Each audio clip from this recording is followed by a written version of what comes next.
Right. ఏంటి ఢిల్లీ వెళ్ళి ధర్నా చేశారు, ఏం సాధించారు? ఈ రాష్ట్రంలో జరుగుతున్నటువంటి దమనకాండని దేశవ్యాప్తంగా దేశంలో ఉన్నటువంటి అన్ని పార్టీలకి తెలిసేలాగా, దేశ ప్రజలందరికీ తెలిసేలాగా చెప్పొచ్చాం. మద్దతు కూడా కట్టేటటువంటి ప్రయత్నం చేశాం.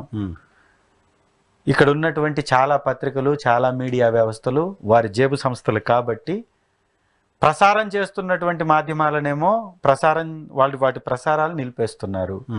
వీరు ఎక్కడా కూడా ఆ జరిగేటటువంటి దమనకాండని ప్రజలకి చూపించరు, అచ్చువేయరు, ప్రసారం చేయరు. కాబట్టి రాష్ట్రంలో జరిగేటటువంటి ఈ యొక్క ఉదాంతాలన్నిటినీ జాతీయ మీడియాలో వచ్చే విధంగా కూడా చేసొచ్చాం. మీరు మద్దతు కూడగట్టడం అని చెప్తున్నారు, కానీ మీరు మద్దతు ఇచ్చేశారు ఇండియా కూటమికి అనే చర్చ చాలా పెద్ద ఎత్తున జరుగుతుంది. మీ దగ్గరికి వచ్చిన వాళ్ళంతా ఇండియా కూటమికి సంబంధించిన పార్టీల లీడర్లు ఎక్కువ వచ్చారు. జగన్మోహన్ రెడ్డి అయిపోయింది, ఇండియా కూటమి వైపు వెళ్తున్నారనో ప్రచారం జరుగుతుంది. ఎన్డీఏ కూటమిలో భాగస్వాములు కాబట్టి వీళ్ళందరూ ఎన్డీఏతో పొత్తులో ఉన్నారు కాబట్టి ఇండియా కూటమి మీద ఈ విధమైనటువంటి ఆరోపణలు చేస్తూ ఉంటారు. మేమేమంటామంటే ఉత్తరప్రదేశ్ ఉంది ఈ దేశంలోని, అది కూడా ఈ ఎన్డీఏ కూటమిలో ఉన్నటువంటి డబుల్ ఇంజిన్ సర్కార్.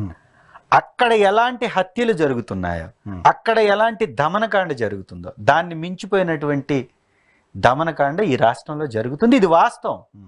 ఎవరు ఎలాంటి మద్దతు కూడగట్టారో ప్రజలందరూ చూశారు.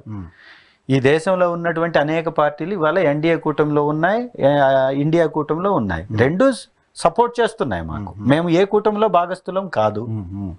మేము రైట్లో లేం, లెఫ్ట్లో లేం, మేము స్ట్రైట్గా ఉన్నాం.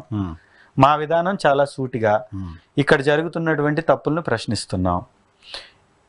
ఈ రాష్ట్రంలో, ఈ దేశంలోనే అత్యంత ఎక్కువ హత్యలు జరుగుతున్నటువంటి రాష్ట్రంగా కేసెస్ నమోదైంది. వాస్తవమా కాదా దీని మీద చెప్పమంటున్నాం. దీని మీద ఏ పార్టీ సపోర్ట్గా వస్తే ఆ పార్టీని నిందించేటటువంటి ప్రయత్నం వీళ్ళు చేస్తుంటారు. అదే వారు చేస్తున్నటువంటి తప్పుడు ప్రచారం. ఇండియా కూటమికో అటు ఎన్డీఏ కూటమి ఇద్దరికి కూడా అంతే దూరం. మేము రైట్ లేం, లెఫ్ట్ లేం, స్ట్రైట్ గానే ఉన్నాం. మేము ఇండియా కూటమిలో భాగం కాదు, ఎన్డీఏ కూటమిలో భాగం కాదు. ఈ రాష్ట్ర ప్రజలకి ఏం కావాలో రాష్ట్ర ప్రజల తరఫున నిలబడి